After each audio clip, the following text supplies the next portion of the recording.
What's up, everybody? Welcome to Alphavets Thursday night. We got Ashton Forbes on tonight, everybody. Yeah. Ashton Forbes. What's up, Chris? How are you? I'm good, man. I'm good. I'm ready. I got lots of Ready? questions. Okay, Yeah. peekaboo. Hey, there he is. He's like, I wasn't ready. You muted. You're muted yourself. Damn it, I had such a good joke, too. I said, I just warped in. How are we doing? Just Oh, warped in. What's up, bro? It's been a minute, man. It's been a Yeah. minute. Yeah, How it's been you a while. been? Doing well. How are you guys doing? Man, blessed and highly let's, favored, man. let's go. Let's go. Yeah. What have you been up to, man? I see you been making the rounds, man. Everybody wants to talk about warp drives and 0 point energy and black holes and wormholes and everything under the sun. Yeah, everybody wants to talk about it except for Joe Rogan, which is really weird. Isn't to me. that amazing? Isn't that amazing? Everybody except for the one person that I expected would want to talk about it the most. Which is right. Kind of he had no problem having Joey Diaz on the other day saying he didn't care whether or not kids were getting screwed on Epstein Island. That's amazing.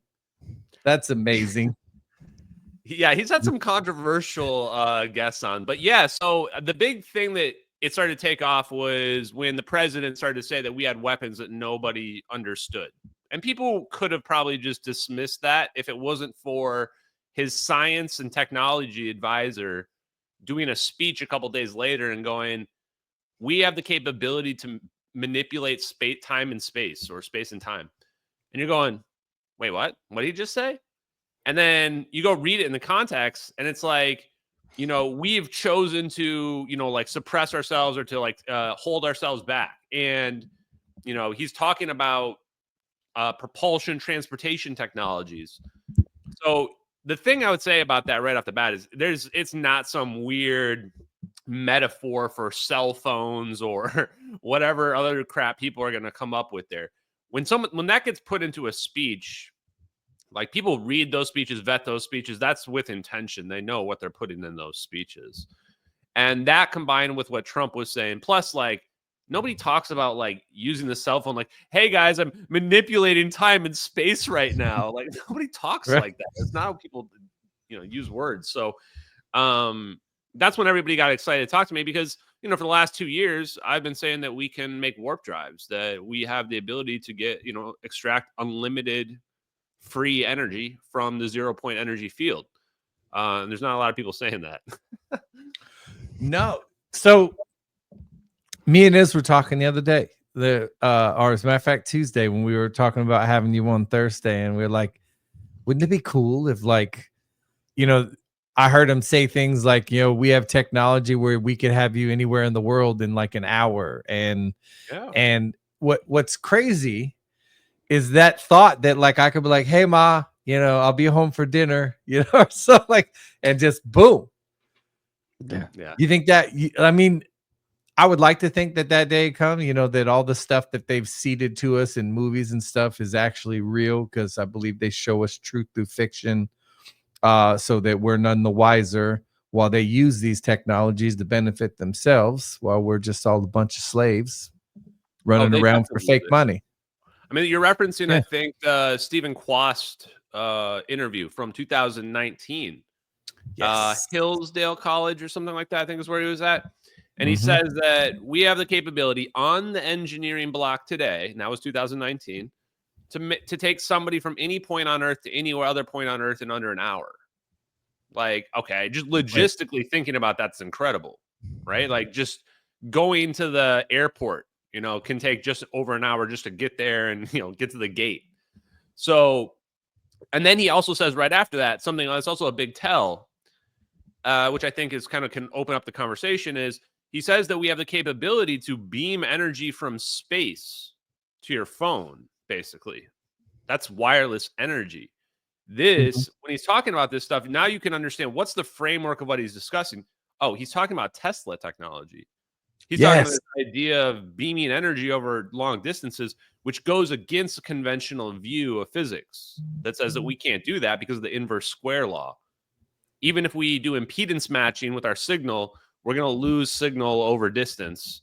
So The only way that's possible is through the idea that Tesla had, which is that there's this ether, that there's this medium that we're in. If we're in a medium, then we can actually like shoot this ripple through the medium itself. And, this is what people are speculating is the answer then to quantum entanglement.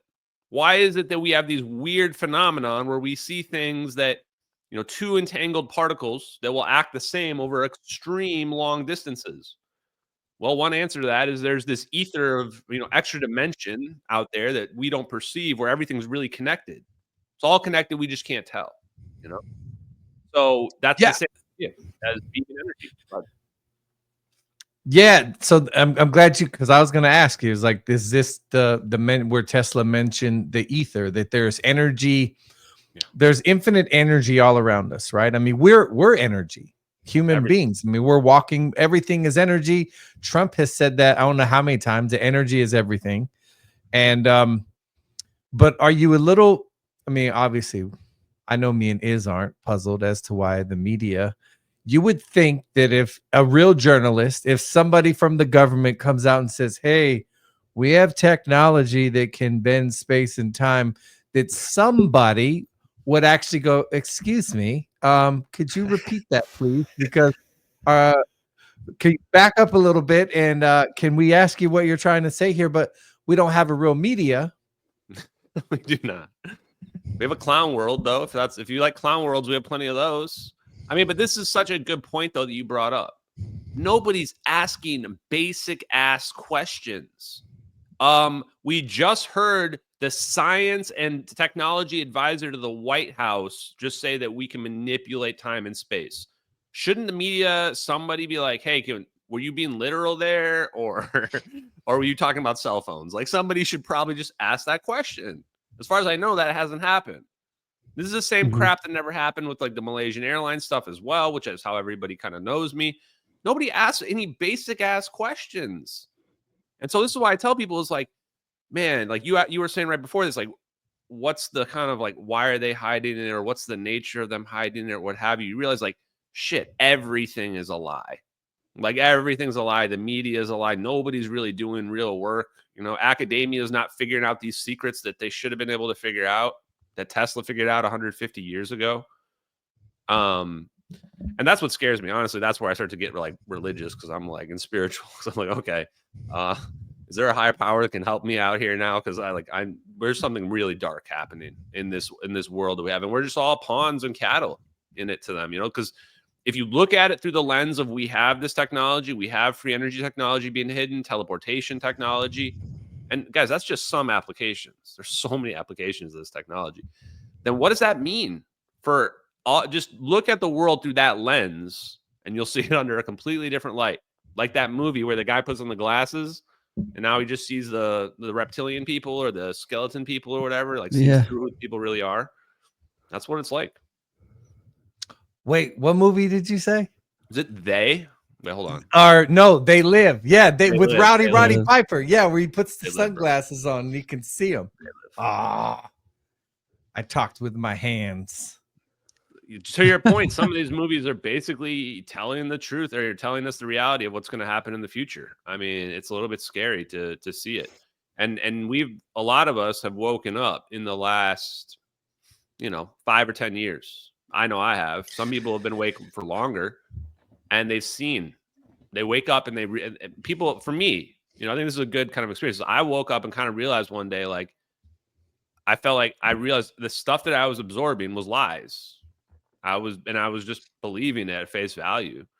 And from that moment on, I went from somebody that would just Google search and assume that the top thing was true to like looking for the actual factual information. What's the actual factual information thing I'm looking up? Not the narrative, not the headline, the actual factual information. And that led me down a journey of being a kind of different person from a different perspective. And I think everybody goes through that at a different time in their life, or some people never do. The people that wake up do. And the people that are awake are ready to, I think, realize that we are in a pretend society. And the people that aren't going to be ready for that. And all we can do is trying to nudge people along. You know, it makes me think about some stuff, especially me and Chris have kind of talked about the topic of like this technology and what it was like way back in let's just say ancient times.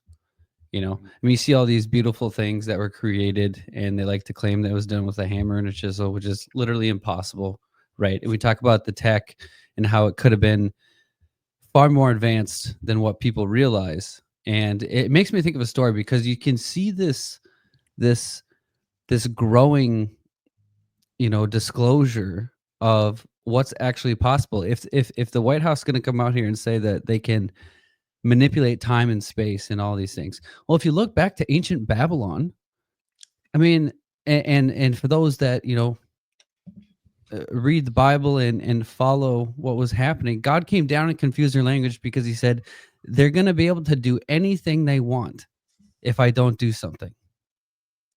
So He came down and confused the languages. So it's like as this stuff starts to happen more, it's almost like I don't know if we're even going to get to a point. I feel like we're going to get to a point where it's just going to be like I was like, all right, this is it. I can't allow these guys to figure out like that you can manipulate time and space. Yeah, and there's probably a clock on it. Like, look at how fast AI is progressing. It's actually scary to think about. It's been less than 10 years. 10 years gone from no AI probably at all to where I think I would say now, my hot take is that AI is going to replace Google, like Google searches. Like, remember, Google got big just from being a Google search, and it was like, oh, Google was this thing because you're just searching it to find information. Now you just ask the AI. Like, why would I Google search anything? The AI will just give me a hyperlink to anything, any of its information it wants. It's actually just better than Google, if you ask me.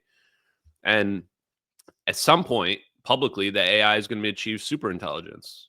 I'm not using the word like sentience because I think it's going to probably be a gray area in terms of what sentience means for an AI, but like super intelligence in terms of it can solve gravity, right? And what's going to happen is it's going to find out that humans already solved it. It's going to like basically just take the equations we've already got and it's going to say, here you go. Here's extended electrodynamics. It's going to say, I'm just, hypothetically, extended electrodynamics, Hal Puthoff, 0-point energy. This is all correct. Miguel Alcubierre is correct. Warp drive, here you go. All we had to do is, make these balls of plasma, jam them together, boom. Like the AI is going to figure that out. And then like, how do you stop disclosure at that point? You can't. So it's almost like you got to get ahead of it, And the part that scares me of the videos especially is like, shit, man, that plane disappeared 10 years ago, 11 years ago now. And they were already had like magical space age technology. And to your point about ancient civilizations, when I look at the orbs spinning around the plane, it's like there's something hyper advanced, but also something kind of primitive about it. Like the orbs are mimicking an atom is one of the recent things I figured out. And it's actually obvious when you look at it now, which makes me wonder when I've shown people that are like either in the know in the physics perspective, like why they haven't commented. The ball of plasma, when it first shows up in the thermal, is like greenish yellow. And then once it starts to spin around the plane, you can see like the heat signature like shift to one side of the orb. And you can see this very clearly. And it's because the magnetic field being formed around the plane is causing the electrons, which is the yellow part, to like go towards one side because of that magnetic field. Just like if you were to pull like a magnet near like another magnet, you're going to see this pull effect. And what that means is that the reason why the orb is green or yellow when we first see it is that it's in like default mode where it's basically a atom that has been scaled up. So they figured out how to create an atom, but it's they call it a Bose-Einstein condensate. Basically, they created an atom where they make the plasma by ripping the electron off of it. And then they scaled that up and got it to be coherent so that it all acts like one big atom. And they can do that through basically getting everything, all the energy levels exactly the same in all the atoms is how they do it. And the way they do that is through vibration. So basically like getting a bunch of things lined up and then just vibrating it. And then they'll all just sync up in coherence and create this giant bubble. But you think about like, oh, well, okay, how did I just explain that? All you had to know is like this weird nature of like vibration. And if you understand that, then you might be able to make a plasma ball. It's like, why couldn't like a civilization even 5,000 years ago have understood that concept? Why not? Right? It's just vibration. Maybe. Or did they? I don't mean, know. That's I one of the things I'm remember- going to talk about. Go ahead. they hear about I know it's like nothing proven, but like if you know, like the show Stranger Things is based off the Montauk Project. And Montauk, that's what they did. They used vibrations. And same thing, it's mentioned in the show Three Body Problem. It's going to be mentioned a lot because first person to mention it was probably Tesla. Think about the universe in three things, right? Energy, frequency, and vibration. Vibration. I remember before I got into this, I never understood the second part. Like energy, sure. Everything's energy. It makes sense, right? But why frequency and vibration? Why was he saying that? Well, because everything is waves. Everything is waves. And how do you interact with a wave? Frequency and vibration. You make your amplitude, you can change your amplitude, but you also can change your phase of your wave. And if you get them in sync, if you get waves perfectly in sync, you can create interference patterns. And that's really the secret to a lot of this advanced technology is like, if you create interference patterns and you cancel out your wave, and then you crank up the energy on your canceled out wave, what happens? Nothing? No, not nothing. And potentially that's how the secret to manipulating gravity, or one way we might be able to, or really the way I think about it is like interacting with the ether, interacting with the 0 point energy. It's like, okay, we've got this invisible energy around or all around us, but how do we interact with it? Tesla gave us the secret: frequency and vibration. Now the problem is the frequency of this energy all around us is very, very, very, very tiny, very tiny. And this is where the Casimir effect, like quantum mechanics, this is why quantum mechanics is so cool, is that simple experiments can show us the true nature of reality that we can't see. And all they did, stuff in the 40s, simple experiment, just put two plates close together. They put them, of course, really close together, but just for sake of argument, I'm going to put them like this. And they put them close together. And then once they get close enough, all of a sudden, they come together. It's like that is a amazing experimental proof of something that's happening in our universe. Why do the plates come together? If space is just empty, and by the way, this is in a vacuum. They've tested it in a vacuum. If space is empty, why would the plates come together? So we know right away space can't really be empty. And what's happening there is little waves, like static, like noise. If you're on, back in the day when we had TVs with like antennas, if you just see the noise and the static, there's noise and static all around us all the time. And the plates make it so that some of the static gets pushed out and can't fit between the plates. And if the static can't fit between the plates, then there's more pressure on the outside pushing it together. So the other amazing part about this Casimir effect, and this is why you hear this all the time with all your high technology influencer type people, the Casimir effect, is it can also be considered a negative energy pressure. Now, this is important for two reasons. Negative energy is the secret thing that we've been looking for warp drives and wormholes. And pressure is important because gravity is a pressure force. So if we say, oh, gravity, maybe gravity's not this magical force that we haven't found yet. Maybe it's just some byproduct of maybe the ether or what have you. Well, then really all we need is a counteracting pressure force, and that's anti-gravity. So you now can say that the Casimir effect gives us all the tools we need for gravity propulsion, warp drive, wormholes. The secrets are there. And I'm not saying, hey, go hook up two plates to the front of your spaceship and then the two plates will pull you forward. That's not what I'm saying. Okay. Although that's what the EM drive actually is. The EM drive, literally all they're doing is they take the Casimir effect and they just go like this. That's the EM drive. And it's just like, if you go look the EM drive up, the impossible drive, it's just a cone. And that's the reason why it's a cone, because then, okay, you put radiation through it, it's going to create thrust in one direction. But what I'm saying is that the answer is use plasma. Use plasma. Instead of using plates, figure out, oh, okay, the plates are coming together because of this weird effect in 0 point energy. Well, plasma is just an amorphous blob of charge. So if you can just manipulate this amorphous blob of charge, whatever was happening with those plates, You have control of it in a plasma. The fourth state of matter, fourth state of matter, just it's beyond a gas. It's a blob. And if you're able to turn it into a Bose-Einstein condensate, this coherent blob that's acting in unison, now you have the power of quantum mechanics scaled up to macro level. It's astonishing. Last thought is it's astonishing that they can have achieved that level of technological advancement, but it's not so far advanced that we have to like bring aliens and other explanations into the picture, like humans from a million years in the future. Like it's maybe like 3 or 4 physics breakthroughs from where we're at right now. So, okay. That's why the orbs, like the orbs, they don't look like solid balls. Like you can see them changing shapes as they're going around that plane. So that makes sense. So I feel like Elon, again, we're led to believe that we went to the moon back in the 60s, yet we can't go back anymore. Yet we haven't advanced. Like they expect us to believe that like that was the height of our technological breakthrough was, you know, going up to the moon. And therefore here we are 2025, 60 years later. And we, you know, Elon posted the other day, we should be on Mars by now.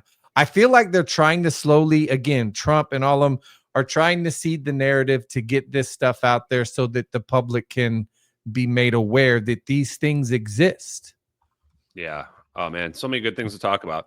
First, I want to point out the orbs are probably invisible. So if you already had nightmares, I don't know. You can look at it 2 different ways. One way, you're not going to see them coming, so don't worry about it. On the other way, yeah, there might be invisible orbs that can teleport you floating around in the sky. Yeah, but yeah, and that's also because of the heat signature, and like you know, you can almost see right through them. But also, we found out recently that when the zap happens, it's an ultraviolet release of light when you see that flash, and you wouldn't be able to see that with the naked eye. Actually, because of that flash, ultraviolet light's not visible, and that's actually why it's black in the thermal as well. Ultraviolet is non-thermal.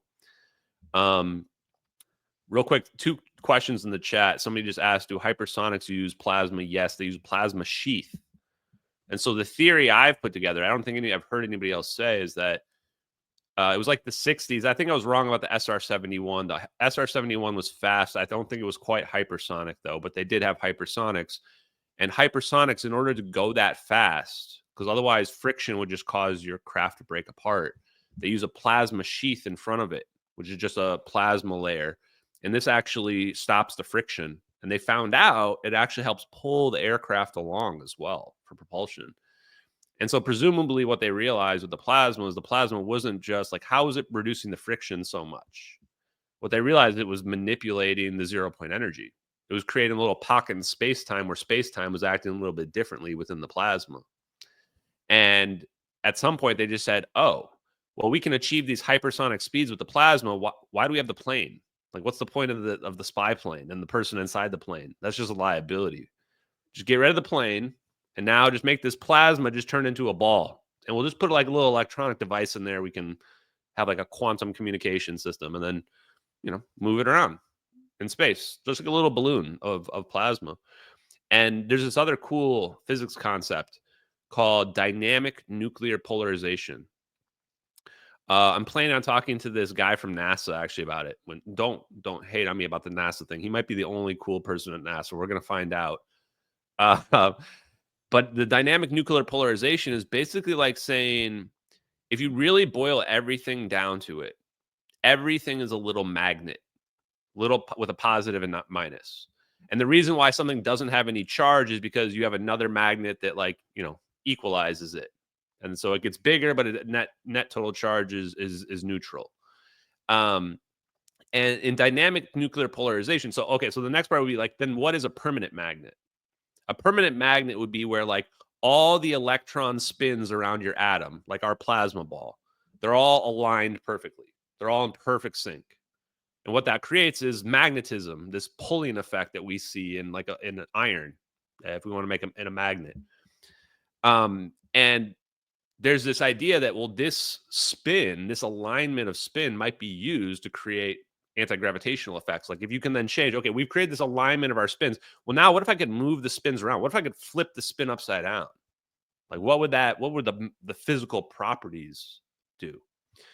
And so there's been people who have been researching, okay, if I can manipulate the spins at the atomic level using like, external magnetic forces and things like that, can I create, space-time curvature? Can I, manipulate gravity? And that may be the, end of the day, the explanation at the atomic level for how this is all pulled off. The last thing I wanted to say is on the Elon Musk thing. I personally think Elon Musk doesn't know. I think he doesn't know. Now, I know it's pretty much 50-50 in terms of people think he doesn't know, does know. If he does know, then give the man the Oscar. Because when he went on Joe Rogan, he sounded as blue-pilled as I've ever heard somebody. Like, Yeah. He says all the same bullshit that people do when they're full of crap and they don't know what they're talking about. Like, I have a security clearance and I would know. Like, what? No, if only people that say that are people that have no idea, right? Like, that's not how security clearances work. It's a need to know situation. It's compartmentalized access. And then to make it worse, he goes, oh, and if Lockheed Martin and Northrop Grumman had it, I would know. They're your competitor. You think your competitor is telling you if they have secret gravitational technology? No. And then his last argument is like, oh, if they had gravity technology, they would be competing with SpaceX. Dude, they're laughing at you. The reason why they're not competing with SpaceX is because it's obsolete to them. The reason why they don't compete and make you obsolete is because they don't care about you, Elon. They've had secret contracts with the government for 70 years. The government gave them this technology. And if that were to ever come out, they would get sued out of existence from their competitors. So they don't show the technology because they're bound by secrecy not to show the technology. So I think what I'm curious is like when Elon finds out that like electrogravitics and all this stuff is real, like that's going to be the craziest red pill ever. That Joe Rogan episode where Elon Musk is like smoking a blunt and just hitting the whiskey, wondering how he got played so hard. I'm going to be glued to it going, oh. You know what? There might be a reason that Joe Rogan doesn't have you on because because I'm not gonna lie, I tell you, Ashton, every time I talk to you, I feel dumber. But I mean, I understand the concept of everything. But here's a question I don't even think I've asked you before.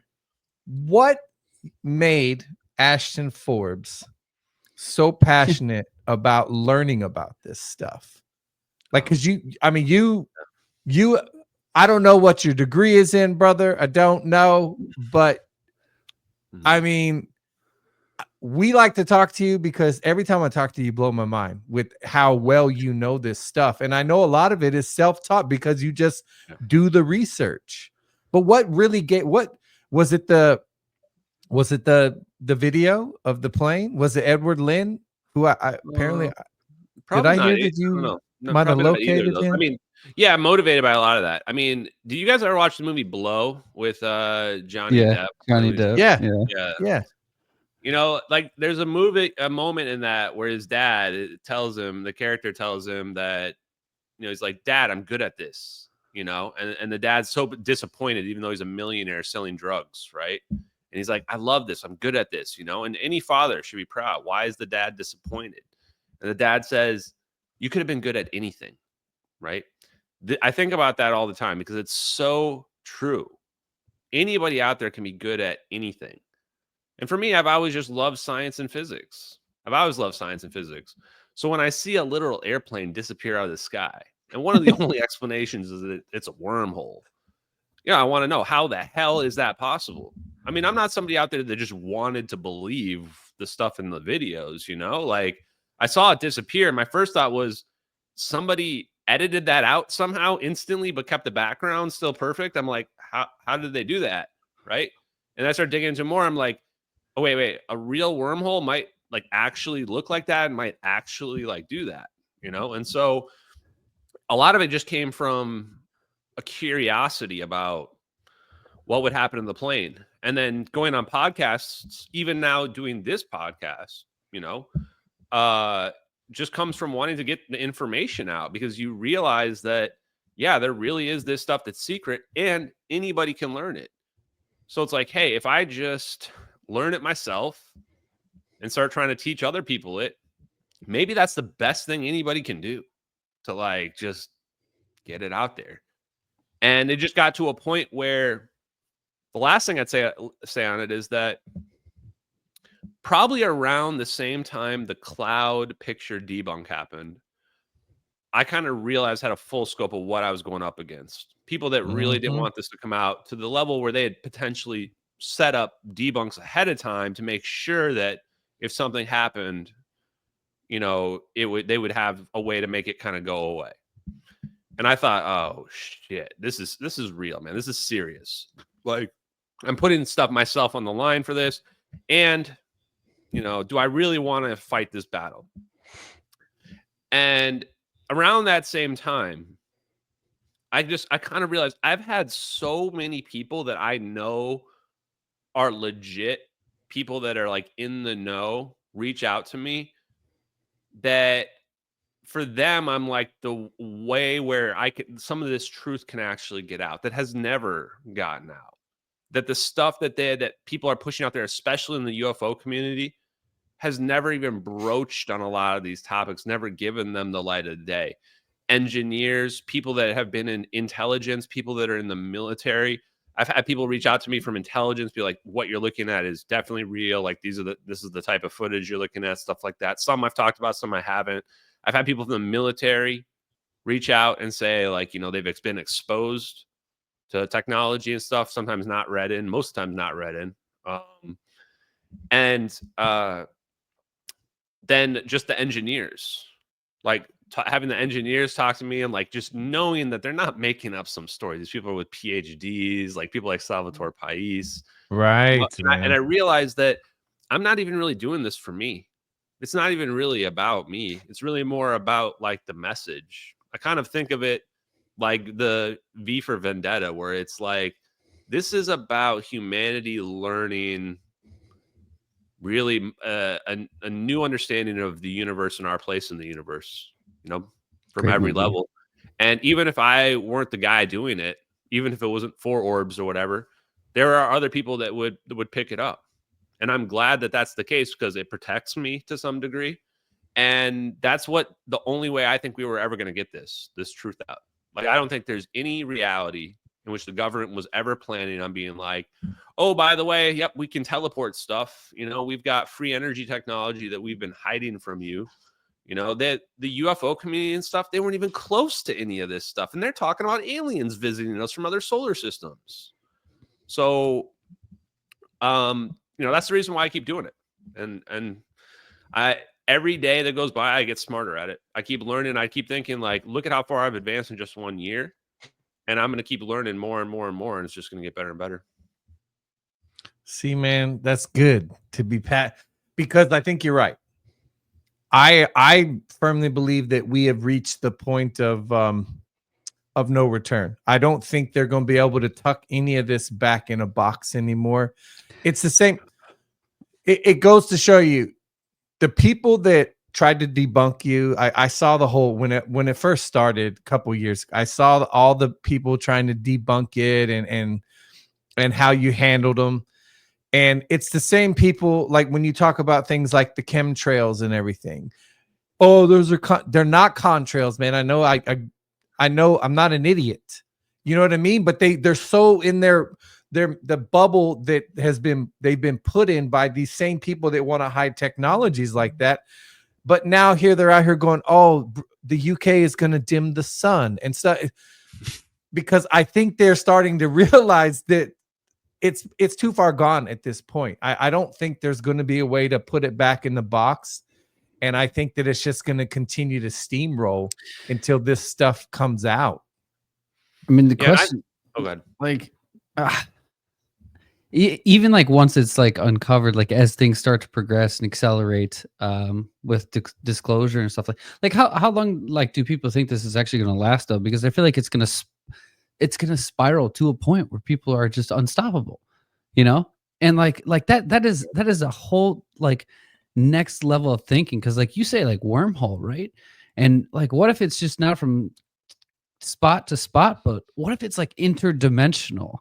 And Well, see, now you're going down the path right now of the gatekeepers and their mindset, right? Which is like you're doing the right thing, which is that you start forward thinking and you go, okay, wait. We got wormhole technology. Like, what is this and what does it mean? And I even prefer to use just the example of free energy technology. It's like, okay, wait, we're ending scarcity. We're going to give everybody unlimited access to infinite energy. How is society going to be managed? Like, how are we going to prevent ourselves from being like wiped out? And once you start to ask those questions, you go, oh, okay, this is why they're hiding it. It's not just greed and money. This is getting very complicated very quickly here. Like, right? I mean, Well, yeah, hands if of the it got wrong into people, man. right, if it got into the hands of the wrong people, I mean, it could be dangerous. Again,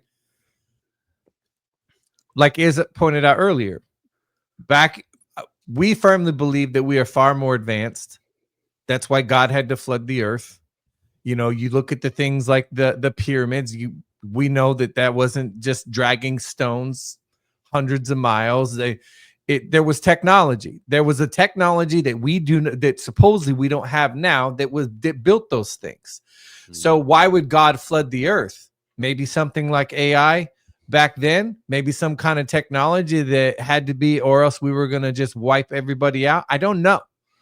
But if it did fall into the wrong hands, like you said, if the gate, I could see where somebody very evil could do wrong things with it. And I think you even mentioned that the Malaysian airline was kind of like a warning, like a shot over the bow, like, hey, FYI, we can zap planes out of the sky and fly them through a wormhole to wherever we want. I think it's the theory that makes the most sense. But even all of it, even when you were talking about like the debunkers and the videos, like I never took the stuff personally because I've always just been a neutral person looking for the answers, right? Like I didn't make the videos. I'm just some guy who's looking for the answers out there. The only reason why I would get adversarial is because people just have terrible arguments and they get, it's just how but like to your point, it's how the debunkers argue. It's always the same people. I use the example like the Sean Ryan thing with the email, the Matt Livelsberger Cybertruck bomber email, where they're like trying to claim he made the email up or something. It's like, dude, that's what these people do every time. Like they have to find some flaw, like, we got to debunk you, blah, blah, blah. And it's like, usually it's just a situation where they invented some fake explanation in their head. And it's got normal explanation on that. And so that's where it's like they can actually take it to the opposite degree in terms of they think they're being skeptical, but now they're doing the same thing they're trying to admonish other people for. But the thing that I struggle with and that type of thinking is that a lot of people out there just think that like the government doesn't have advanced technology, which I cannot understand. Like if you can accept that the government has technology beyond the public, okay, what does that look like? And then that would mean that they have science, some level of science, that is not accessible to academia, that is not accessible to, the academic institutions and the public. And imagine like even a small jump up, how much more information they could know. Like I'll give you guys something that I've been swirling about that I haven't mentioned on any other podcasts or anything yet. But if the government can manipulate gravity, they can make telescopes that can resolve planets in other solar systems. Think about that for a second. That when you means say resolve, what do you? They can see the planet. Like, let's say they can resolve it down to like a kilometer or less. So they can like see the topography of the planet. Like they could see if stuff's growing on planets on other solar systems, like not on ours. So imagine how far away that is, and that you could tell if there's civilizations out there. Like you're gonna know pretty quick if you just survey, like, let's say the nearest 10 to 100 stars, you're going to have a pretty good idea of how common civilizations are. If you go look out at the nearest 10 to 100 and you find no other civilizations, probably pretty rare. But if all of a sudden we're finding like, oh, there's like 5 civilizations within like the next, 25 star systems nearest to us, then life is going to be everywhere. Right. And it ends the debate right away. But I'm just posing hypotheticals. What I'm saying is the government knows the answer to that question because they've already figured out gravity manipulation. Therefore, they've already got telescopes that they're not telling the public capability, the real public capabilities of, that can map planets that are on other star systems because they can get through the focal length issue using gravity. In fact, there's a public article about they're planning on using this effect with the sun because the sun creates a gravitational lens. So if you like point your telescope like at the edge of the sun, you can like use the sun's gravity as a lens. But if you can manipulate gravity locally, you don't need that at all. You can make a gravitational lens right in front of your lens, on your scope. And then you can just basically resolve whatever you need to resolve. But basically the universe opens up and we can just see everything. And so what I'm saying is like the government knows way more, at least certain people in the government in the know that would like work on those types of programs. They're going to know way more. And then just to attach that, and this is me just speculating from the people that I've interviewed, the thing that I would be looking at is Antarctica. Eric Hecker. I was actually just met up with him. It's like, what are they hiding out there? They might be hiding Nordics or some other crazy shit or whatever, but more realistically, it's probably the hardware. It's probably like, what do they have out there? Oh, they have these crazy antenna arrays, this ice cube neutrino detector array thing that's like massive, and they're expanding it. And Eric Hecker thought one of those things was a faster than light communication thing, which would be a gravitational communication device. So yeah, maybe they're using like something down there as like a gravitational telescope, and they've just like figured out, they've been mapping like our entire galaxy or galaxy, you know, finding out all this information. The public just has no idea. Well, that makes sense when you read about things that you read about Admiral Byrd and what he saw when he went down there. And that was eons ago. Again, if people don't, I think the biggest issue, Ashton, is a lot of people, it's this self-realization that the world around them is not what they think. And so many people, we're very prideful, right? We're very prideful. People don't want to admit that they're wrong or that they don't know something. So when you talk about things like this and you point out, hey, they let y'all know that they could clone things back in the 80s. So if they let you know in the 80s, they've probably been doing it for 50 years before then. It's the same concept. But when you try to, I hate to use the word normie. I do. But there are people that they want to live in that bubble of everything is awesome around me. This is my little personal bubble. And anything that tries to find its way into their sphere, it's like they put their hands over their ears and go, la, la, la, la, la. They don't want to hear it. Yeah. Because they don't want to admit that the world is not what they think it is. You know what I think? Because it is hard. I think it comes down to like participation trophies, man. Like a lot of it is like, I give a lot of credit to my own growth of not being afraid to be wrong, not being afraid to be corrected, not being afraid to say sorry. You know, one of the things that I noticed on social media, and I grew up in the advent of social media and even Reddit, like 15 years ago when it used to be actually worthwhile, was it nobody would ever admit they were wrong, ever. Like when nobody you never saw it, you know, it's like, maybe it's just okay to be wrong sometimes. Maybe it's okay to put your ideas out there, find out they're not right, and be wrong, right? Dude. And there's just so little of that. Go ahead. No, it's like, it's straight up. Like that's how it is. Like me and my spiritual walk. Like I've been wrong so many times. Yeah. Like that's how the growth came, was being wrong so many times, man. Like it's just, that's a human condition. But one more thing I want to go to is the cloning thing, because people don't talk about cloning enough. Like I remember in the 90s, cloning was this idea where it was like going to be the big thing, right? And then George Bush was president and they banned it. And then it like never really got talked about for the last like 20 years, except for like when you hear weird stories about some farmer who like hybridized some sheep goat creature or something like that using cloning in his farm. And you're like, wait, how advanced is this? I'm curious because you guys come from a spiritual side of it. Like, are you against cloning for religious reasons or any other reasons, or what do you think?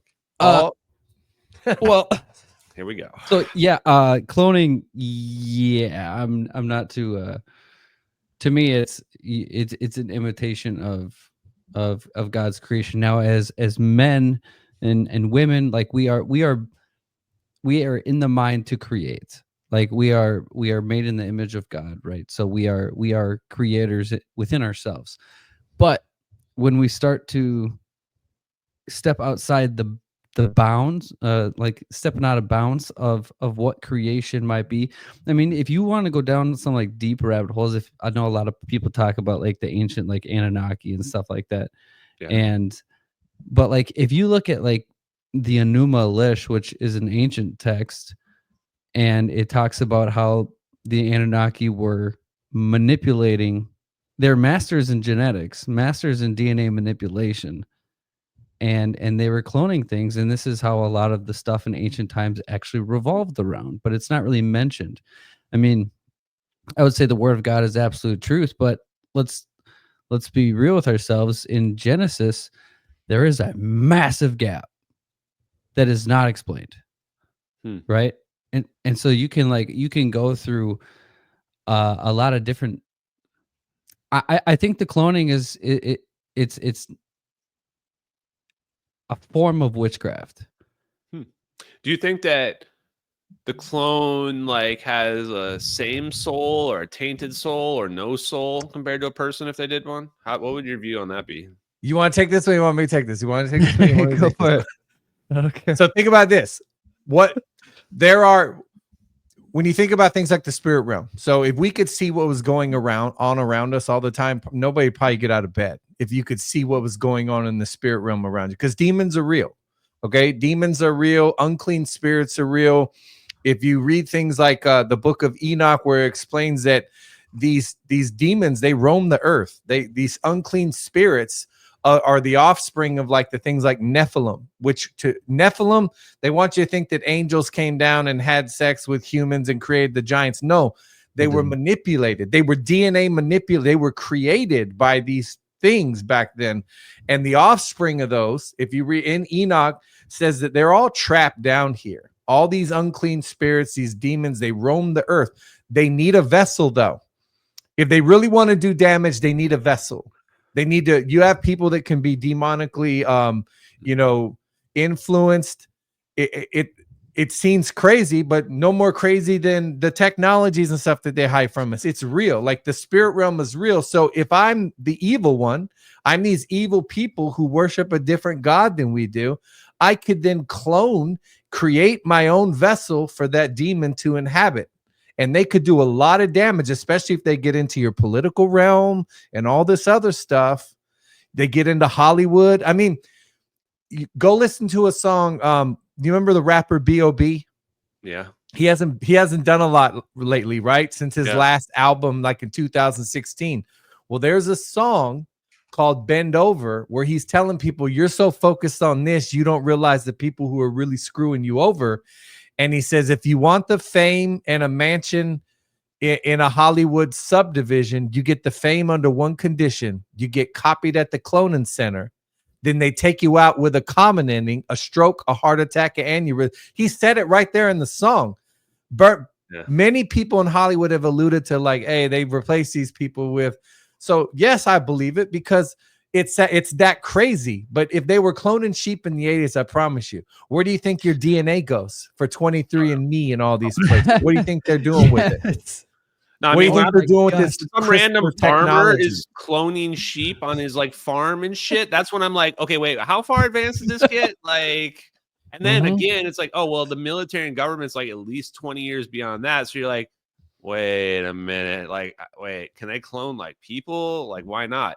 That's why I joke about the ScarJo thing, because like honestly, if they can teleport a plane, like we're talking similar technological leaps. I mean, because cloning animals is one thing, cloning people is another. But the reason why I asked too is that this Tesla science technology, the 0 point energy stuff, there is clearly some questions that need to be asked about the nature of consciousness related to it as well.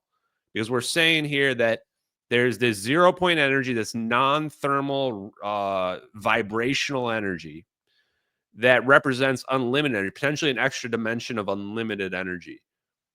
And when I asked Salvatore Pais, who, like, let's just be honest, he works for the Navy on black projects, right? He hasn't said that, but that's got to be what he does. You know, he said that he thinks that, what I asked him actually was that if we went back in time, like if I reverted my age, I was like, would I still be who I am, or would I be like who I was before? And he said, no, I think you would still be who you are now. And he's saying that, like, basically your body is a receiver, like, for your soul, essentially, because therefore, if I were to revert the state of my body, that's the only way you could explain why it would not revert the state of my mind, is that it's being externally generated, which actually speaks a lot to what you just said about, like, if I were to clone myself, like, who's in that body? Like, what is in that body? Because to your point, then who I am is then not this body. It's my soul inside of this. So if I were to make another version of myself, it's not going to be me, right? That's what you're saying. Right. Essentially, it's going to be something else. Well, yeah. So the body is supposed to just be, you know, basically holding, according to God and creation, it's supposed to be holding your soul and your spirit. Like, that's all it is. Like, that's all the flesh is. Like, your spirit is what's true. And so if they clone you and your spirit doesn't go into that, it ain't you. It ain't you at all. And yeah, I mean, me and Iz did a video, we did a good one where we talked about all this CRISPR technology and stuff that's coming out, where they can splice DNA. Like, that's not new. They've been doing this for so long. The chimeras and all, they've been doing this for so long.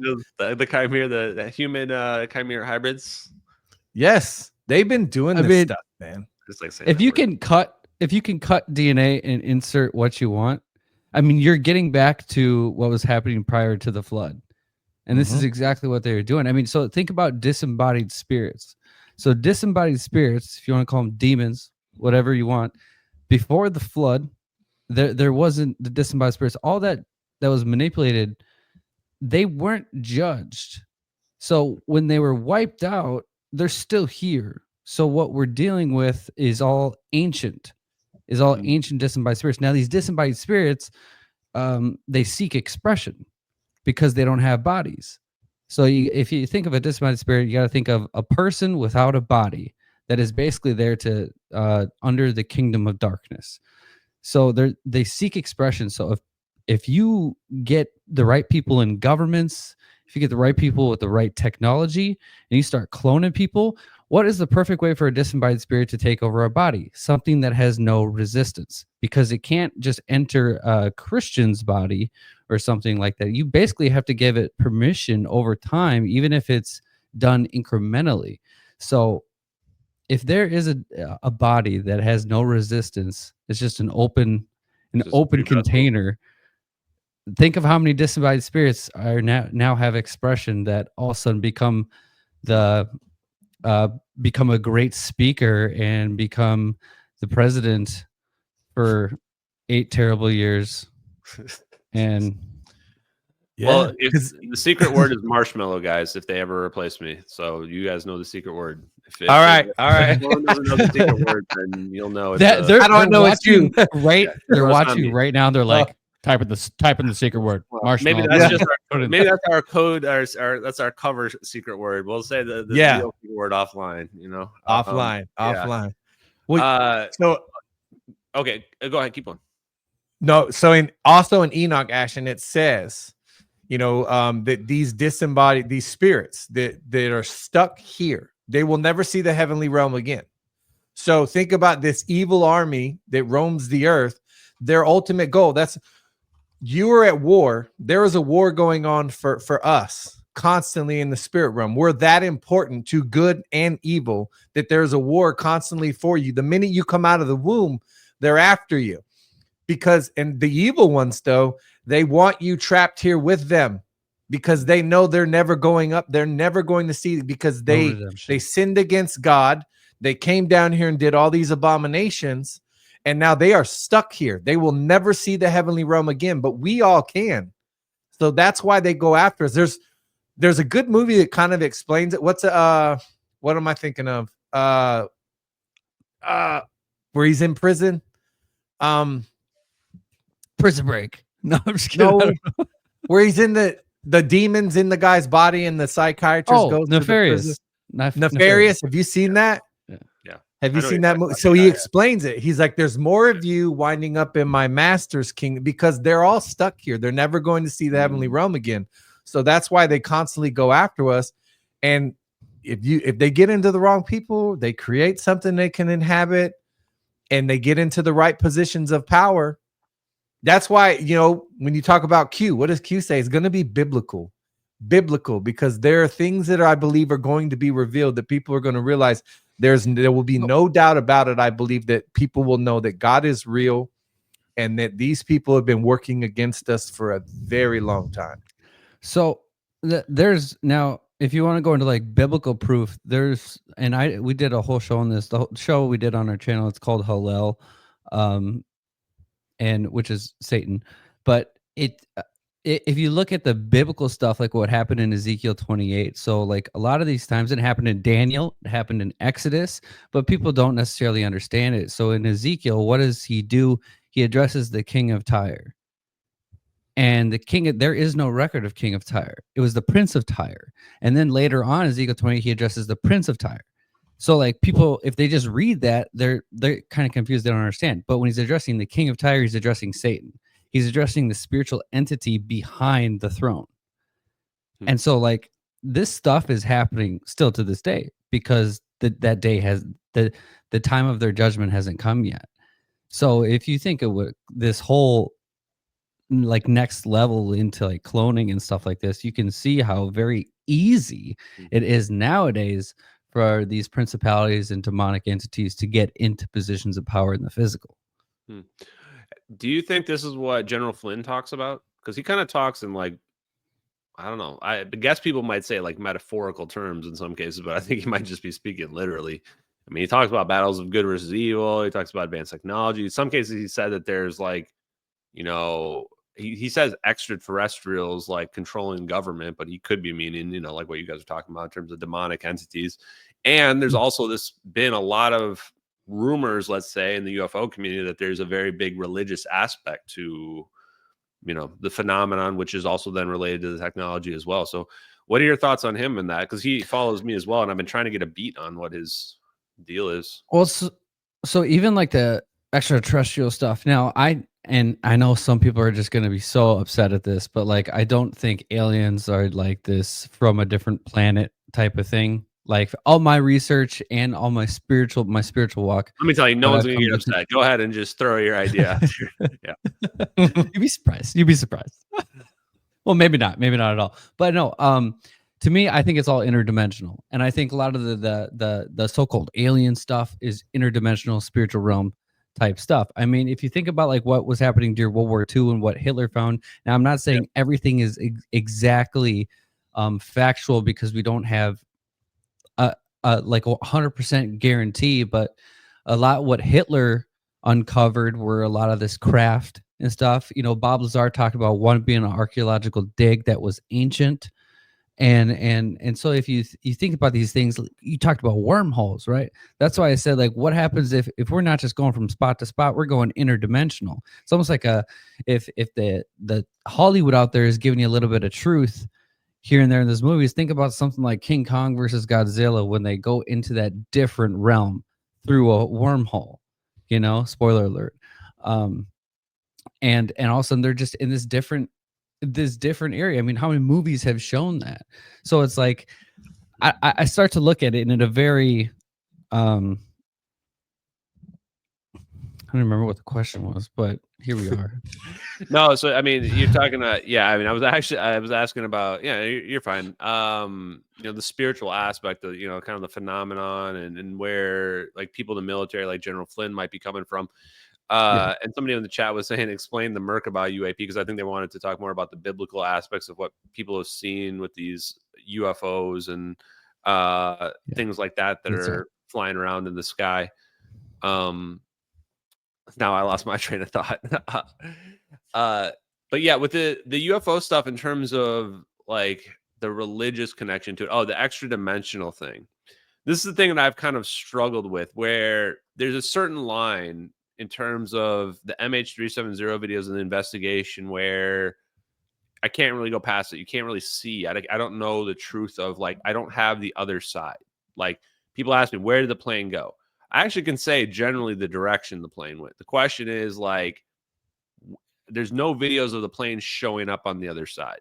So when this plane disappears, is it going to a bizarro dimension? Is there really, in quantum mechanics, we boil it down two ways. We say, is time deterministic or is it not deterministic? So we say, to think of it physically, imagine, is there only one timeline? And if I were to be able to go back in time, that the only way that's possible is if I met myself, I would have to have remembered meeting an older version of myself when I was younger. The time circle must be closed, so to speak. Or is it possible that if I were to go back in time, I create a divergent parallel reality? They call it the many worlds hypothesis, because in that scenario, then eventually what's going to happen is there's going to be infinite parallel realities where every possible thing happened. And I personally think that the many worlds hypothesis, if that ends up being true, explains the idea that you just mentioned of extra dimensions, interdimensional beings. Why? Because it would mean that there are infinite realities where everything is possible and everything has happened. And in some of those realities, there are demons that control the world, right? Yeah, I mean that's what I mean. I've going down like deeper studies like regarding like the spiritual realm. Like I feel like a lot of people just think it's the physical and the spiritual realm, but like in the spiritual realm, there's layers to it, and even like now Kevin Zadai, who we talk about quite a bit on here, who's kind of like my mentor. He's a biblical teacher, but he was talking about it when he had his Jesus visitation, and he said Jesus, like after the visitation was over, that was a whole thing, but after it was over, he said Jesus brought him 5 minutes before he grabbed him for the visitation, and he relived that 5 minutes. And he's like, Jesus said he could go in anything, time and space, and do whatever. Like it didn't matter, you know? Like it's a crazy concept to think about. Like Yeah. that in that timeline, he can show up in your timeline, and it's a different time where Well, we he's think at. about time so linearly, like we're, because of our Right. biological Mhm. nature. And I think that that's the big misconception that people have to get around. And I'm, again, I'm saying there's a certain line where I don't know if it's many worlds deterministic, if it's, demons, entities, extraterrestrials, or what have you. But, we have to be able to say that, what we perceive is just based on our biology, based on how we were created. It might not be, if someone were to look down at our reality, it's not the true nature of how our reality works. And I always think of True Detective. Matthew McConaughey has a great scene where he says, time is a flat circle. And if you think about it like that, what he's saying is that the arrow of time as we see it isn't really straight like we imagine. Time can flow in all different directions. What we perceive as what became before and after from a different reference frame might be inverted, might be before and, might be opposite. And that's relativity shows that. That's the thing about Einstein that is amazing, is he actually showed us that the universe does have this magical spiritual quality to it, that each of us is in our own little bubble that he called a reference frame. And we're seeing this reality from our own little reference frame, and our reference frames are interacting with one another. And because of this, we can experience these effects that you could call like miracles in the Bible, for example, like things like teleportation, but really just literally anything. Like anything that a Star Trek replicator could do. Transmutation is also something that they could do.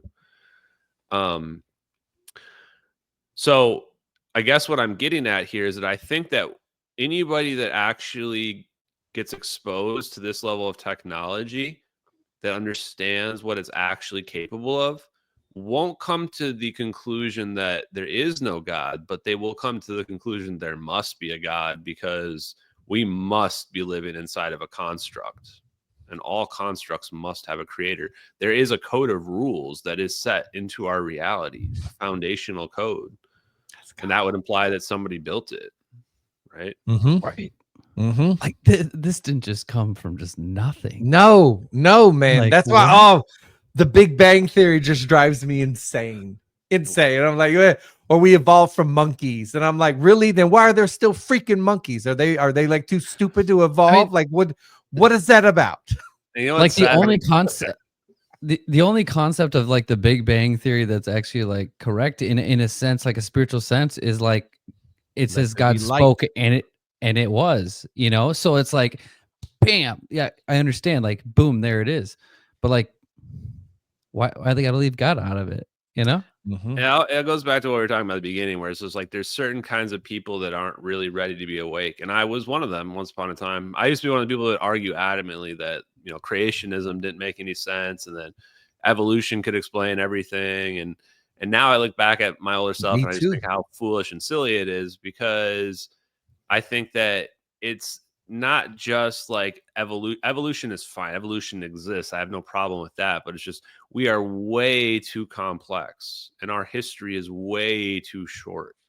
It's like, even if you're like, okay, evolution is okay, look at how complex we are as beings. To me, this is like billions of years of evolution. And you're like, oh, well, our civilization's like 10,000 years old. Like, wait, what? I'm sorry, what? Like, okay, well, what the hell? There's no way we just got this complex out of nowhere, So that's one, a big aspect of it where I think that there's definitely some, something we're missing. And then the Big Bang, I'm pushing pretty far away from the Big Bang. I used to be all about it. And I think that there's absolutely can be a Big Bang, but people they almost have a dogmatic view and belief in the Big Bang, which they shouldn't, because the James Webb Space Telescope just basically pushed back the age of the universe like 13 billion years. Like, we're about to find out now, instead of 13 billion years or 14, that the universe is actually like 26.2 or something like that. How and the would they reason know is they use this more powerful telescope that can see even further back in time. And what they found when they looked further back in time is they found galaxies that were way too advanced, like way too formed. They were looking for primordial galaxies, but they're like, oh, wait, this is like a really advanced galaxy. Like, how can this be so far away? It must be older than what we think, right? So that's how they figured it out. And this all just comes from having better telescopes that can see further and further. And so, again, this kind of goes back to the point I was saying before. Now imagine that we've cracked gravity, and even the James Webb Space Telescope is nothing compared to what they actually have. They know so much more about they know whether or not there really was a Big Bang. They probably know if our universe is infinite or not, right? Like, they know all these secrets just from scientific discoveries, all related to just cracking gravity, right?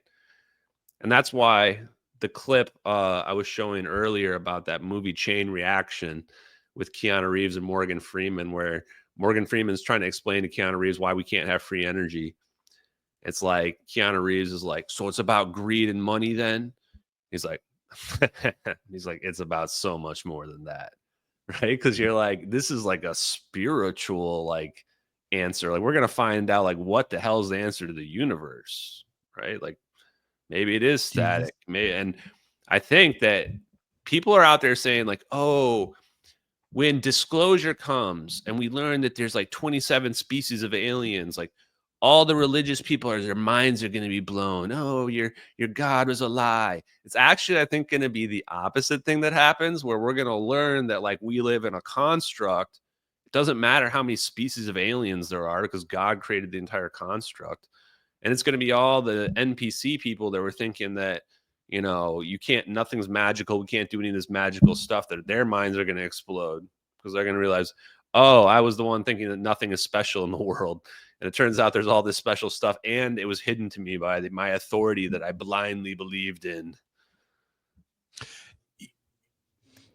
I didn't used to believe in God. I didn't believe didn't believe in him. Told my kids the Bible was mythology, all this stuff. And guess how my life was going? Not good. Not good at all. And I believed the evolution, all that stuff.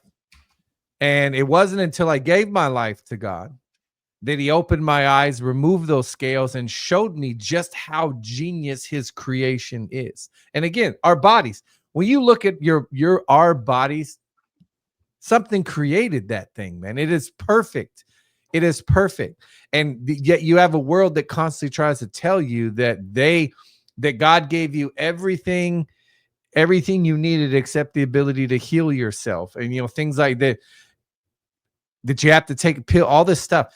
It wasn't until I gave my life to God that my life turned around, my eyes were opened, and I was open to things like technologies and truth, like real truth that normally you would scoff at. And people void of that, they have this defense mechanism because they can't understand it. They still have the scales over their eyes. They are living in the Legoland movie where everything is awesome. And instead of coming to that self-realization and realizing that we don't know a lot about anything, but that we do have a creator. And once you open your heart up to that, it opens your eyes up to everything else around you. But these same people, their defense mechanism is to put up that prideful block and mock you. Just like I used to mock God and everything else, because that was my defense mechanism, because I thought I knew everything. And I know not. One thing I can tell you that I do know, I know that God is real, and I know that I know nothing. I'm learning. I'm a receiver of information, and I'm steadily receiving information and learning as I go. And that's the big thing, because we do have a creator. A world without God, everything would be permissible, Ashton. Everything. Think about that. I don't want to live in a world like that. I don't. To be lawless. I don't. Lawlessness. Constant. Yeah. And the people in charge that have this technology, can we really trust them? I think at the end of the day, the technology and the power has to go back to the people. If the situation has gotten so bad where they're teleporting civilian airliners out of the sky, and getting away with it, I think we've strayed a little too far from the light.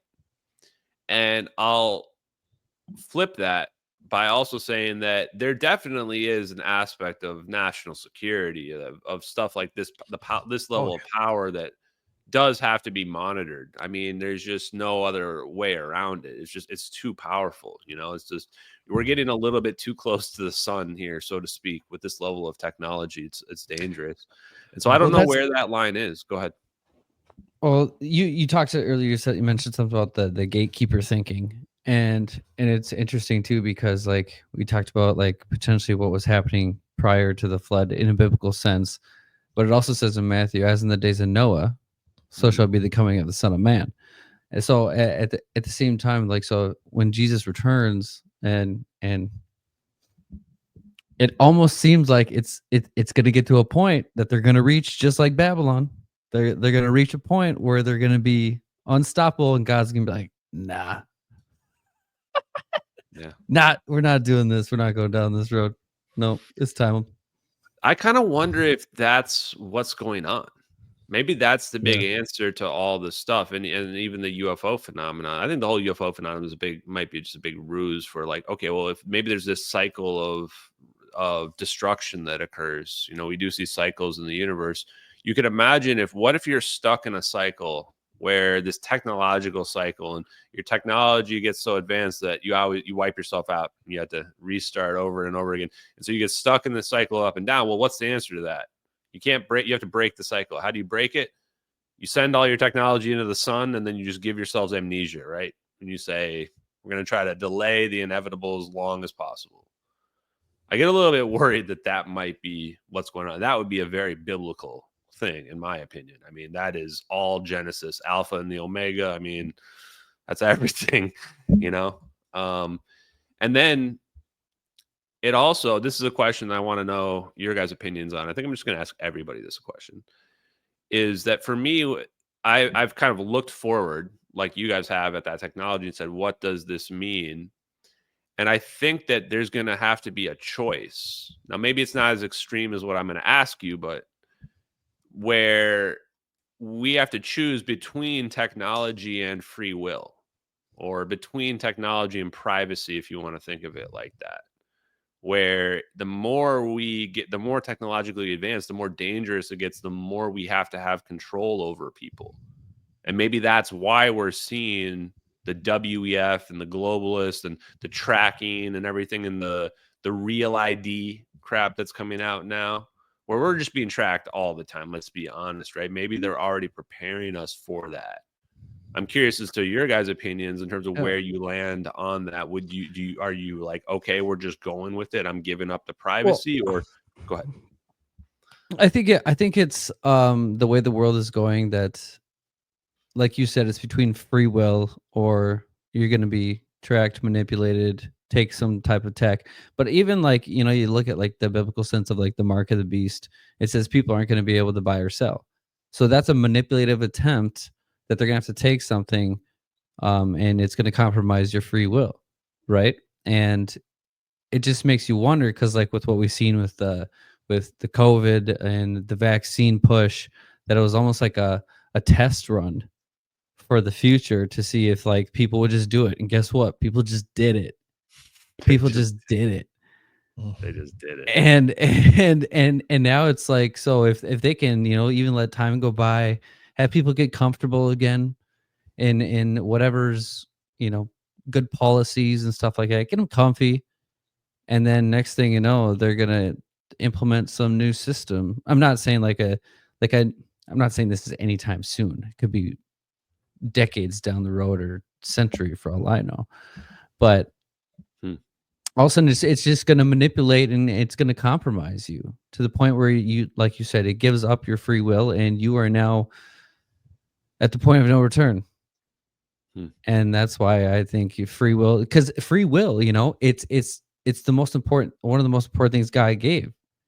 He gave everybody free will to choose of which path they want to take. So if that's compromised, I mean, think about that. It's the toughest question possible, right? Like, I don't know. And are we even ourselves if we don't have free will? Like, that's the reason why I asked the question, because like I almost wonder, are we even humans if we don't have that free will anymore? Are we just robots at that point? Like, and what is the difference at that point? Aren't we just a machine running a script if we don't have free will at that point? So it really brings up some pretty tough questions at the end of the day, because everyone would think, oh, well, we should just have free energy. Why would we not just get the most technologically advanced stuff? But then you really start to think about what it actually would mean, and it's not quite as easy a decision, right? No, it's a question that's so hypothetical that you wouldn't really know until you tried. I mean, you can look at past history of like different scenarios where people are granted some sort of authority or power, and what happens. But I mean, think about it. If you give free energy, or just, I'm saying on a scale where unlimited power, I feel like bad things are inevitable. That I will say this. I'm sorry, Ash, go ahead. I was just going to say that comment about the test run of COVID was just like so on point. Like, that actually scared the shit out of me.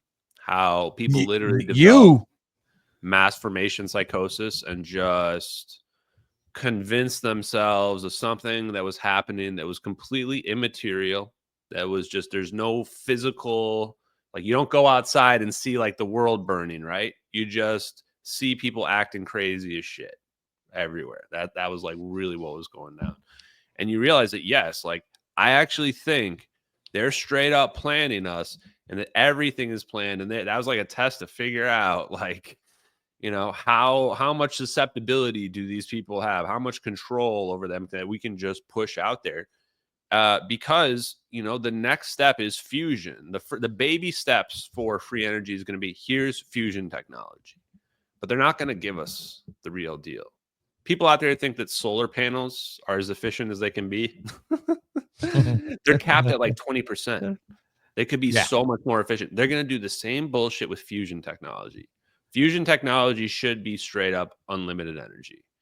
But there's like 3 companies that all published their stellarator designs all at the same time. And I'll give you one guess as to who one of the major funders is. Just one guess is all you'll probably need. Pick your favorite billionaire. Bill Gates. Bill Gates. Wow. How does everybody get it on the first try? It's amazing. Because he's evil. Because he's evil. Guess needed. And it's why would they all post their 3 different companies, their competitors, all post their scientific papers at the same time for their same accelerator design that they're all planning on building in the next 10 years. And even Sabine Hassenfelder, she's, let's call her ex-academic physicist, points out like this feels like they're only doing this because they have technology that's better than this.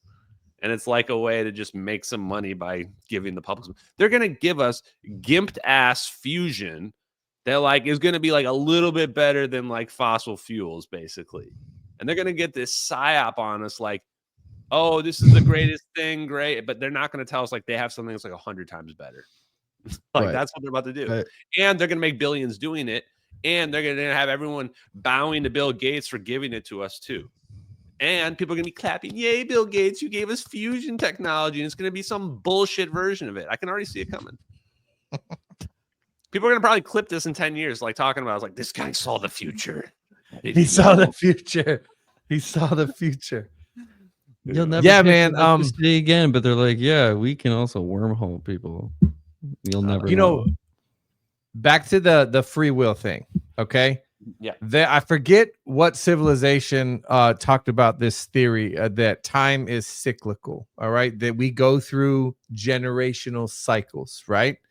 And each generation cycle goes through a beginning phase, this medium phase, this, and it leads, and the end of every age, there's different ages in a cycle. The end of every age is the golden age. And every golden age leads to a cataclysmic event. So that's why you think about technology was far more advanced before God flood, cataclysmic event, boom, flood the earth. So when Trump said we're heading into the golden age, man, my ears peaked up so bad. I'm like, wait a minute. like, oh no. Wait a minute. Right. But it says that in there, I forget where this came from. From the mind. But they said that the golden age lasts a while, but eventually every golden age leads to a cataclysmic event. And I think that's what we're kind of alluding to, is that technology, eventually you get so advanced that the problem is there is evil in this world. There is evil. Yeah. You can't control everybody. That's why we have free will, right? God didn't create hell for us. We can choose to go there, though, through our own free will. It's not for us. It's not for any of us. But people can choose to go there because you're given free will. So I just found it crazy that he came out and said we're heading into the golden age. And I'm like, well, ladies and gentlemen, if what I think is that golden age is going to be great for a while, but at the end of it. But again, if you're with God, you've done good things and all that. You don't have anything to worry about, man. You don't have anything to worry about. You know, I know that this life isn't it. I am a firm. I used to think that this life was it. There's nothing after this. I have seen enough to know, that this isn't it. So there's no fear there. But see, your enemy would tell you that this is it. You're here by accident. So do whatever you want while you're here because there's nothing after this. And then they would make you afraid of death.